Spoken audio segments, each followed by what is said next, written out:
Well, good morning. My name's Larry Shavaro. Happy to moderate another LendIt. I call it still LendIt, and the reason is I've been to every 11 LendIts. It started 11 years ago. This is my 10th straight year moderating at one of Peter's and Bo's events. It's has changed quite a bit, but I think today's topic is so appropriate on why diverse funding sources are important for the market today. And so I'm going to let each one of our panelists have a brief introduction, and then we'll circle from there. Sure. Thanks, Larry. Thanks for having me. My name is Brooke Major-Reed. I'm the Chief Capital Officer at Affirm. Hi, I'm Dave Staley. I'm a VP of Capital Markets at Prosper, and this is fewer Nexus and LendIts than Larry, but my 8th one, so nice to meet you all. Hey everyone, I'm Jason Brown. I'm a partner at Victory Park Capital. We're a lender to the broader fintech space. Good morning, Dan McSherry, CFO of BHG Financial, and I see our password right there for the Wi-Fi, BHG 2023. And again, I'm Larry Shavaro at LPC Associates. I know many of the folks here. I'm the former co-founder of First Associates, which was later rebranded as Vervent after we sold it to private equity in the summer of 2019. A couple tidbits for this morning's panel. They have not seen the questions. I'm a big believer not to share the questions, to make it a little bit more organic, and we'll do a little rapid fire. They got a little nervous, especially last year. I had the CEO panel. They were all really nervous about it, but it went really well. Second, please, I believe we have a Wi-Fi to send in the questions, but if not, we're going to break towards the middle, so that we don't wait till the end for the questions, because I feel that sometimes we miss a good part of the questions. And then after the panel, you'll be able to get a few minutes outside with the panelists if you'd like to say hello, or you have a special question, or you'd like to try to do business together.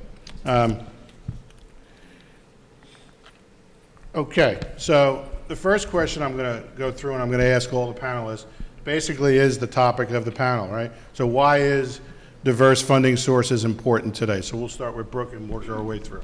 Yeah, thank you, Larry. At Affirm in particular, we have 3 main funding sources. We fund via traditional warehouse lines, we sell loans and the forward flow format, and we leverage a securitization platform. I like to say I'm a better woman and CCO today because we had those sources through 22, and I think it would have been very challenging to navigate the headwinds without having the committed capital that we had in those markets. That wasn't to say it made it easy, but it certainly made it more constructive for the business to navigate headwinds and plan. And in pockets of volatility, which this pocket was a really long one, and as the market is evolving, you need to be able to discern how to set the business up in a way that makes sense for the longer term, even though you're being tactical in the moment in terms of navigating what's coming at you in a technical environment as well. So it's really important to have what I would consider one, committed capital, so partners that are strong, partner-like, who are there, who believe in what you're doing and can help you fund the business, but also sources that aren't perfectly correlated with each other. So you have warehouse lines, which we like to refer to as our emergency valve. We sell loans, we have committed counterparties who do that. And then the ABS market, which we saw there were kind of pockets of availability versus not. So our ability to really navigate headwinds, plan the business in a very volatile, uncertain time, I think it's really a testament to not just risk management, which is in our DNA, whether you're in a volatile market or not, but risk management comes through in the fact that you're able to manage these headwinds and navigate through these diversified funding. I think it's a lot more challenging when you don't have those. Thank you for that. Do I get to sit in Brooke's seat so I can answer first next time? Oh, that was really good. I love how you used was. You used past tense for this climate, so we're already through it. So that's awesome. No, I mean, look, Brooke covered a lot of how anybody using outside capital should approach their business. And Larry, you've been around this a long time, so you remember back to the days when, the whole idea was first established that a borrower's need for credit meets an investor's desire for return at that middle marketplace where you clear at par, right? And you get into volatile, destabilized markets that impact different sorts of investors really differently. So, Larry, you can remember a time when the funders of marketplace loans were overly concentrated, not just in number, but in types of institutions that were doing it. Back in the day, Lending Club and ourselves had a retail fractional note program that we still run, which is a great example of us being able to put that product out there where an individual investor, any of us in the room here, can basically sit in the seat that formerly a bank would have only been able to do. So you can make that loan to a consumer that previously a bank would have been able to make only.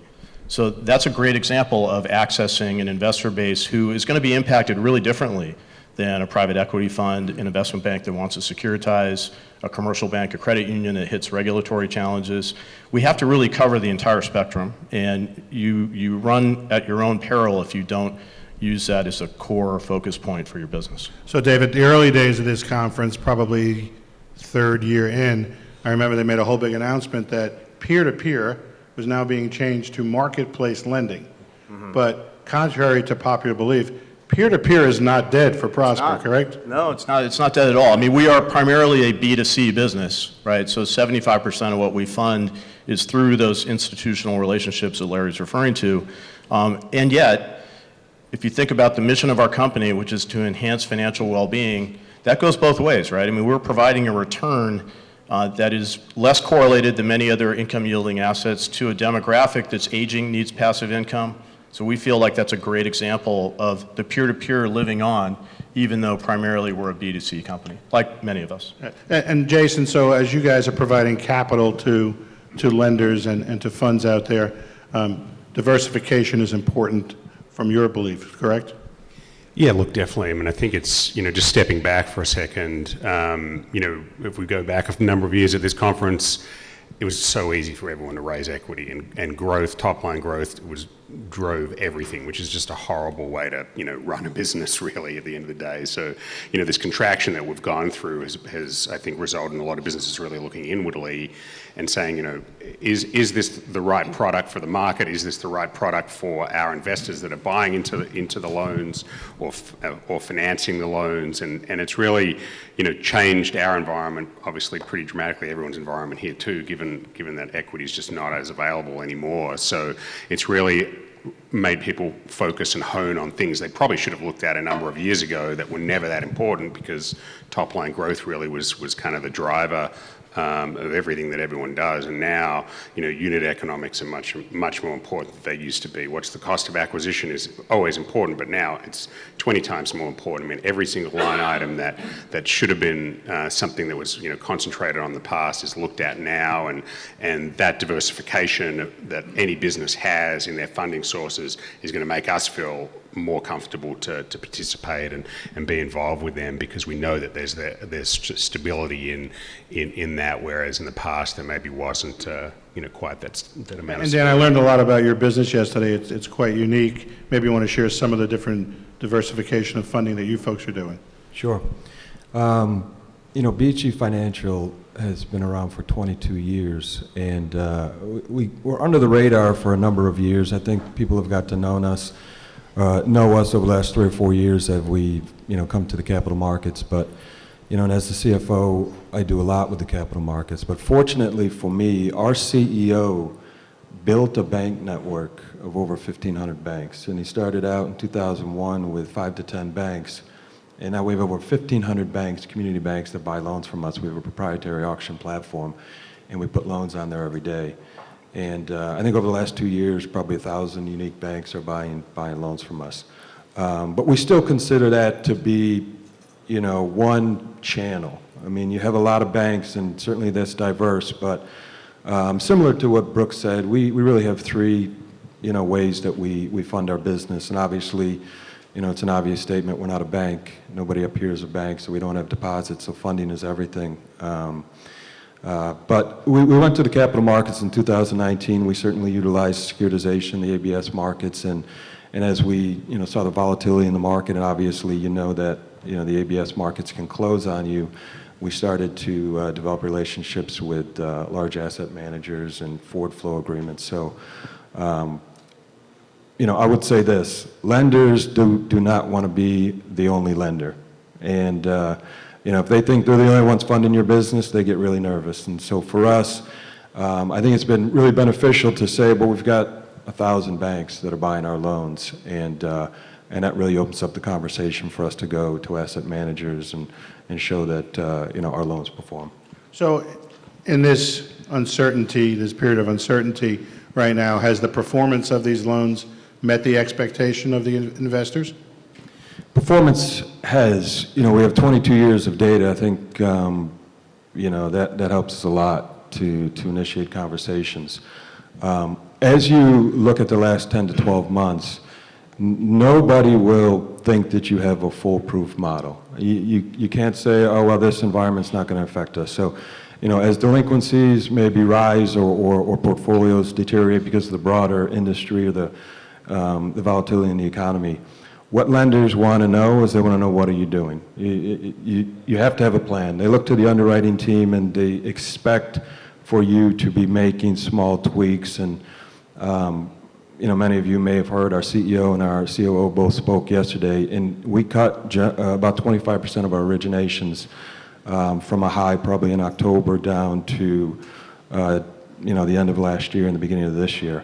And we learned a lot, and we cut, and everybody was happy that we were cutting credit, and we're starting to build more. But Al Crawford said yesterday, we have more leads than we've ever had, and we're funding less because we can be more selective, and lenders appreciate that. Jason, have you seen material degradation in some of these certain assets? You guys play across quite a few different asset classes today. Yeah, I think it's all in pockets. I think the bigger thing that we've seen, and for investors also, is not only the losses, but also what's the excess spread that's being generated from the loan.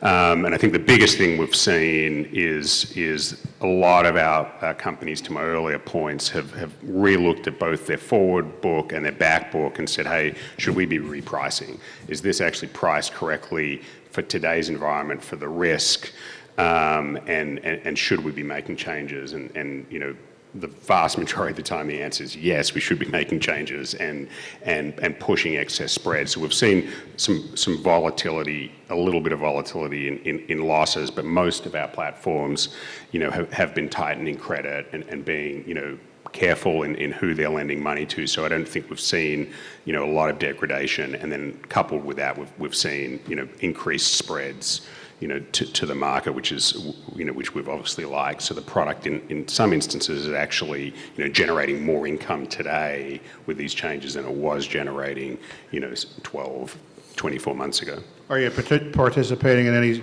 subprime credit cards or subprime auto?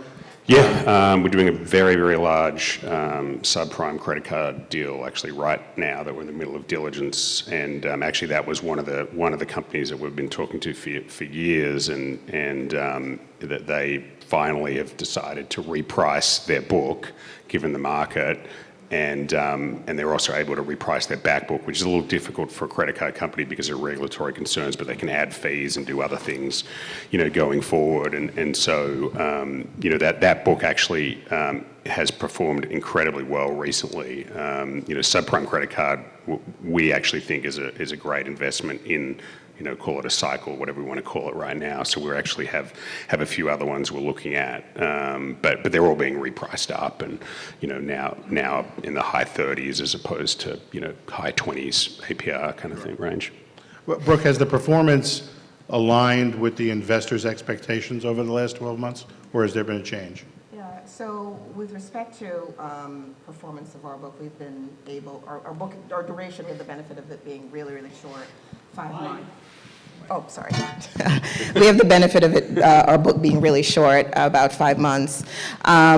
So with respect to investor returns, we've been working really hard to protect those returns as we come upon repricings. Obviously, investors want to know what your expectations are around losses, and so that's a healthy debate in a time where things are very uncertain and continues to be uncertain. I think one of the things that we've had to really do is prove that point out in terms of our ability to do what Dan called what we call small optimization similarly, and really test out how we are thinking about credit and the profile. So the performance has improved. 2022 was an experiment across all sorts of conversations around where losses would hit, what's the next cycle, grades, we grade our loans A through E, which bucket will see the most severe stress. So those conversations really have led to us, making those small optimizations to protect investor returns and yields over time, but there definitely has been a conversation about how the severity of losses will affect returns, and therefore that's where you see the most volatility and discussion around repricings with respect to particularly forward flow. Thank you for that. And Dave, what should be your message to lenders in regards to performance from, pandemic, post-pandemic, and now pre-recession? Yeah, sure. So as I think about our 2022 and 2023 so far, that's really built on the foundation of where we were in 2021, where we had $3 of capital demand for every loan that we were willing to originate. That's both price and loss expectation. So that excess capital, as 2022 became destabilized by a number of forces, right? You had stimulus leaving, you had suppression of spend ending, you had inflation hitting particularly lower dollar consumers, and then you also had the Fed, right? So all those things are conspiring. If I think back to Nexus last year, that was happening and for the first moment really in real time in April and May of 2022. So that excess capital demand really allowed us in 2022, as the market destabilized away from us and our returns had frankly exceeded what investors' expectations were, we were able to grow. As we look at the year, we did $3.3 billion in loans. That was a pretty material growth over 2021, largely on the backs of capital that we already had in place. So the marketplace lending world, along with investor diversification, is enormously dependent on the discipline of standing up a product that investors want to keep coming back for. So happy to say as we sit here right now, we're doing that. I think all the platforms here are representing that. And so that's the story of our year so far. So let me piggyback off of that. So Dan, what should an originator do differently in regards to originations, underwriting, and servicing to try to maintain performance for the lenders? Sure. So when the lenders look at your data, they are going to baseline and they're going to price you. So the best thing that you can do is originate loans that are going to hit your target baselines. It's all about transparency. If they cannot predict your losses, they're going to walk away. If they know what the losses are going to be and they trust the curves, then they can price your loans. And that's what they're looking for, the transparency in the data. Thank you for that. So we're halfway through. I do want to open it up to the audience for a question or two for the panelists so that we don't wait till the end. Do we have, I can't see in the back over there with those lights. Do we have any questions that the audience would like to ask at this point? Don't be bashful. You got a great panel here. Yes. How would you advise an entity who's entering credit for the first time? They've already got an established customer base, maybe different financial products, so they're not necessarily experienced, right, in all the things that you guys are very experienced in. What would you advise them in terms of looking for sources of funding, how to think about it, who do they need to have on board, et cetera? That's a great question. Somebody want to jump in and take it? I'm finding is it small business or consumer? Small business. The small business. Yeah, very similar. Yeah. Look, I mean, we get involved in early stage situations pretty often, and we've got many clients that we funded day. I mean, we did Square Capital day one and Fundbox, and we're with them for hundreds and hundreds of millions. So just as an example, but generally, we're very focused on who the chief risk officer is and where they come from and what their background is, and that it kind of begins and ends to some degree with the chief risk officer. And then we focus very heavily on the unit economics of the product, and is that sustainable, and then with the chief risk officer, we'll spend a lot of time on modeling just to understand where they think the product can go, and then we compare and contrast that with other like assets that we have in the portfolio, especially if it's de novo product and you're launching it. So those are the kinds of the things that we spend a lot of time on up front, and the most important kind of people. And we've seen a lot of companies that have an installed customer base do very well adding a financing product where they've got zero CAC and able to grow something. So good luck. Great. Any other questions? Yes. When you kind of look at the uncertainty of what we have in front of us, let alone what's behind us, and you kind of look at not just pricing, but when it comes to allowances or reserves or excess in order to be able to outrun the uncertainty of tomorrow, how are lenders, let alone operations, handling that? Or at least how do you guys look at it? Well, I can start. When you talk about what are lenders looking for today, besides making tweaks in the underwriting model, they're looking at your liquidity situation, and they're looking at your reserves and how well you were able to handle losses, certainly within your portfolio. So at BHG Financial, I would say we're over-reserved, and that lends itself well to making your lenders comfortable. We look at trailing 12-month losses, and we're significantly over-reserved on top of that. We will continue to do that. I mean, BHG Financial has been around for 22 years, but like I'm sure everybody up here, we're in the long game, and so there's no one quarter or 1 year for us that is a make or break year. We're looking for the long term, and we're partnering with lenders that believe that the balance sheet is strong. Great. Thank you for that. I want to can I take one last one? Yes. Have you seen a shift in how people think about duration risk following SVB?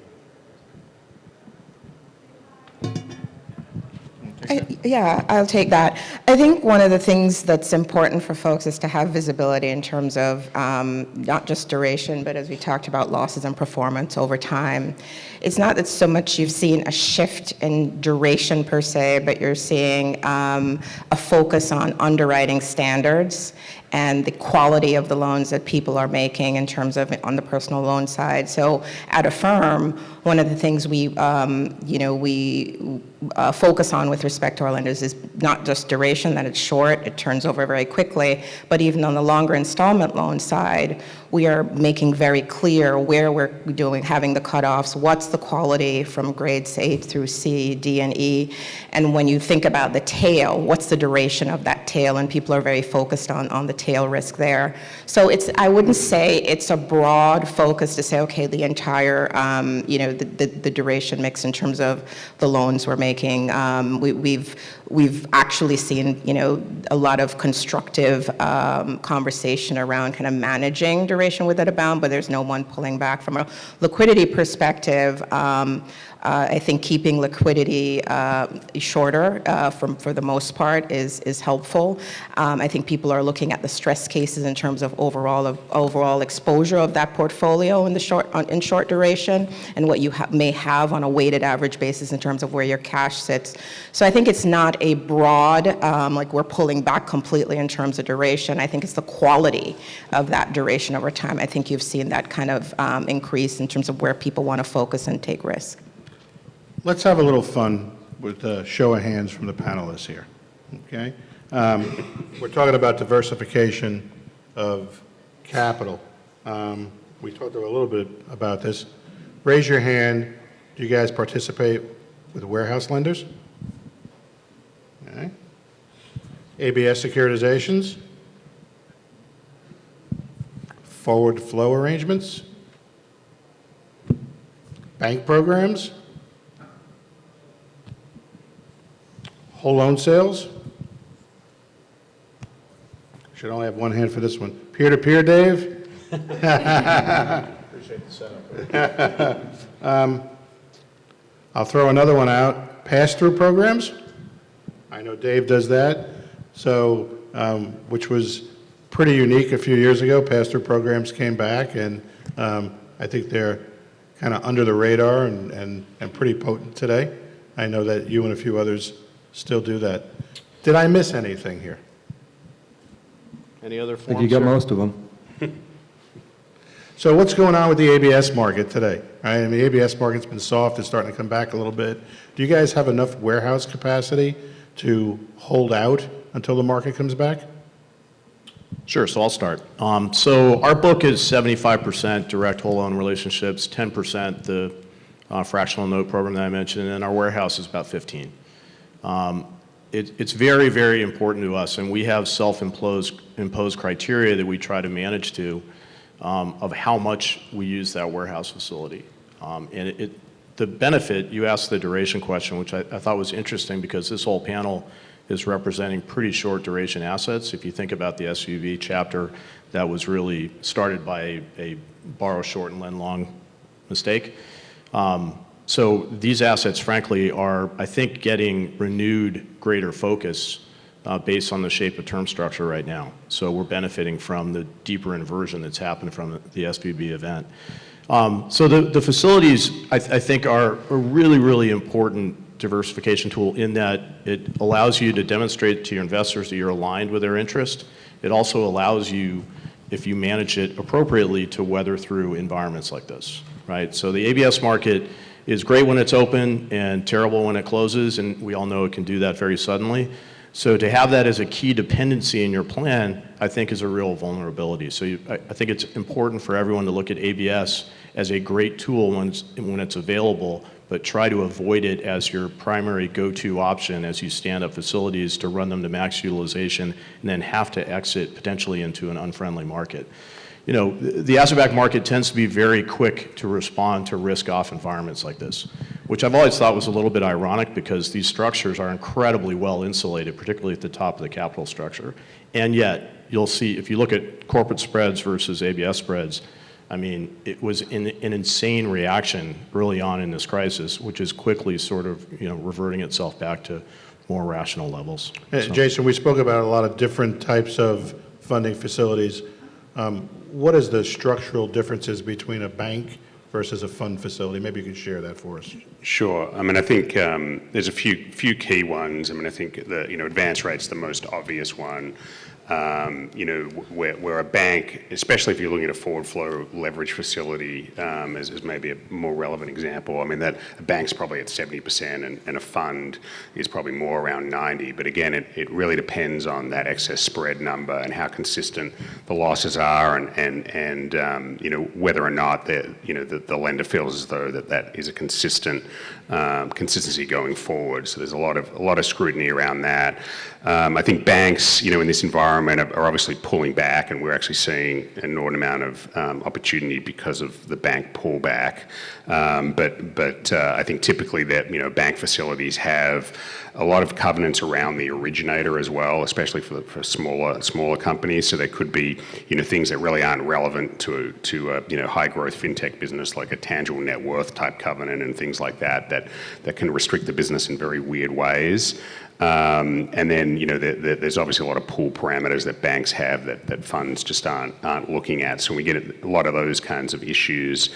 I think a lot of businesses are highly seasonal. And banks used to win a lot because they can revolve, their facilities, which is, I think, very beneficial, obviously, for any funder to be able to revolve a portion of it. And I think most funds nowadays, can kind of do that. So I think, those are the big differences. And then, when you look at cost of funds now, as rates have increased and banks are obviously not borrowing at zero anymore, funds like ours and others have really been able to compete, head to head with a bank. So, so I think that, the banks are certainly suffering in the sense that they can't be as aggressive on advance rate. Pricing is the same, and then other structural differences really, don't exist anymore. in a lot of cases. So, it's definitely a good time to be a fund, I think at this point, and part of a diversified funding strategy. So let me piggyback off of that. So are you guys seeing more or less activity this year than last year, and what assets are hot?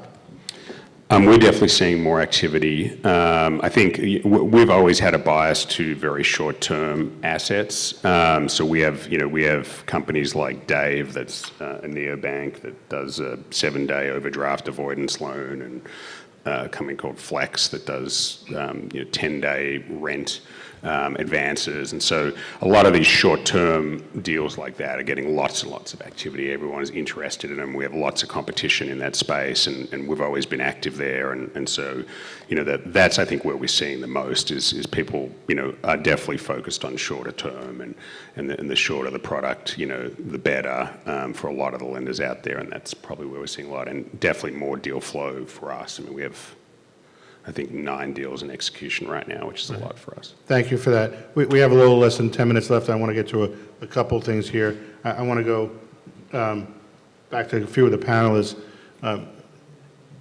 Dan, what's your biggest fear in 2023, 2024 right now in the fintech? Sure. So, as a lender, the things that keep us up at night are certainly interest rates. We cannot control that. But losses we can control. So I feel like, I'm saying the same thing, but at the end of the day, cost of funds goes up and your margins get squeezed a little bit. And that's okay, because if the spread is there, it's still, it's a profitable business, and every loan that we do from a unit economic standpoint is a profitable loan. But if you're not watching losses, that's what will hurt you in the long term. And so we are not going to sacrifice quality for growth. I think, we've kind of made that clear to the lenders. And we may pull back this year. We may originate less. I think what's fortunate for us is because we've been transparent about what we're doing. We actually have more demand from both the bank network and large asset managers than we've ever had. So we're pulling back originations. We've got more demand, and so that means we're oversubscribed. I mean, essentially, it's a good position to be in, but liquidity is, outside of interest rates and losses, liquidity is number one. And so we feel comfortable today. Ask me tomorrow, I may have a different answer. Listen, I know somebody once told me at a conference here, about 10 years ago before we sold our business, that the problem with you guys is you make money. Your valuation would be higher if you weren't making any money. And I'd look, I'm like, what? But that was the game back then. And I'm like you, I like to make money, right? So, Dave, you want to expand a little bit? What's your biggest fear this year, going into next year? I assume you're not asking about the Golden State Warriors in Game 6, because right now, Larry, that's very front of mind. I'm not. No, my Rangers have been home. No, for like seriously 2 weeks. though, I think I really want to see our space, our business, continue to provide products that make sense for consumers, right? That we're solving problems for people, not creating new ones. Because to be frank, we're in a rapidly rising interest rate environment that, if we don't manage payment to income, debt to income on our products, all of us, then we're not solving problems for anybody, right? So I want to make sure that as an industry, we continue to manage this environment really responsibly, in that, to be frank, marketplace lending has not always gotten that right. So I want to make sure that we as an industry continue to stand up things that consumers want and need and are easy for them to use. Brooke, your thoughts on this? Yeah, no, I would agree. Controlling what you can control is a big thing. When you think about what kind of keeps me up at night, and we talk about a lot, is just this, you've got liquidity, credit, and then you've got broad contagion. We talk about the diversification and the importance of having different types of counterparties who respond differently in different types of risk pockets, right? You have your asset managers who may be holding back because they're anticipating redemptions like we saw last fall or towards the end of the year. You see credit uncertainty where people are like, okay, what's the shoe that's going to drop? Is it a Timberland boot or a sandal? Is it going to knock everything out? Is it going to be just a slight, hit to the face that you can kind of recover from? So I think one of the important things is, how do I leverage capital at a firm to create the runway. I know I use the past tense because now I feel like I'm numb to it after 15 months, but it's something that you have to anticipate in a way that's constructive. So in addition to what Dave mentioned about not creating problems for the consumer and for our lenders, we can control that. We have proven over several quarters at a firm that we can manage the credit outcomes and protect the equation in terms of both the consumer, the merchant, and the lenders, the partners. So one of the things that I really get concerned about is something in the market that basically creates a perfect correlation against all types of lenders across all sorts of different types of credit exposures. So it's not you, it's us. Somebody has something in the portfolio that they're like, look, from our perspective, we're just kind of on pause, or we're not adding any more capital. One of the things that we can, rest our laurels on a little bit is that the capital is committed. But as folks mentioned, the ABS market, which is a part of our funding ecosystem, that can close in a second. And when you have that risk-off environment, it's just hard to tell where broad contagion is going to come from. And that's one of the things that we try to manage. We have levers. We can reduce originations, but it's something that, you want to create a constructive response to when it's happening, and be able to kind of give lenders visibility as to what you're going to do during that time. I'm going to ask Jason a real controversial question here that I asked at my Opal panel. And the answers that I got from my Opal panel was we should have a whole panel on this. But how do these bad characters keep getting money? There's a few characters that were at LendIt for many years that are in jail. There's other guys that have blown up major companies. I mean, I'm sure you guys are doing detailed diligence at this point with some of the activities that have been going on. Just a quick, what your thoughts are on that. I wish I had the answer. I mean, look, I think, looking inward at us, maybe even in the old days of Victory Park, we maybe, did some deals with people we maybe shouldn't have. I don't know. Look, I think that nowadays, I would hope that there's very few people that are getting funded that are not doing the right thing. I mean, our regulatory diligence and focus on people's histories and the such is absolutely like world class at this point. And there's just no room for that in our environment. I see folks that have blown up one or two companies and they come back and they still get money, and it's pretty amazing to me. Somebody once told me that it's better to know who not to do business with than who to do business with. That's probably more valuable. So my last question for the panel is just a one word, and Dave's been on my panels for many years. Marketplace lending activity for 2023. Up, down, or about the same? Start with Dan on the end. I'd say flat. Yeah, I'd say flat too. Dave? Really? We're all going to be in agreement on this? Flat, Larry. Why spoil the trend? Flat. Well, there you have it. Thank you, panelists, for a real engaging discussion here. I appreciate you guys taking the time. And audience, thank you for sticking with us. Thank you. Thank you.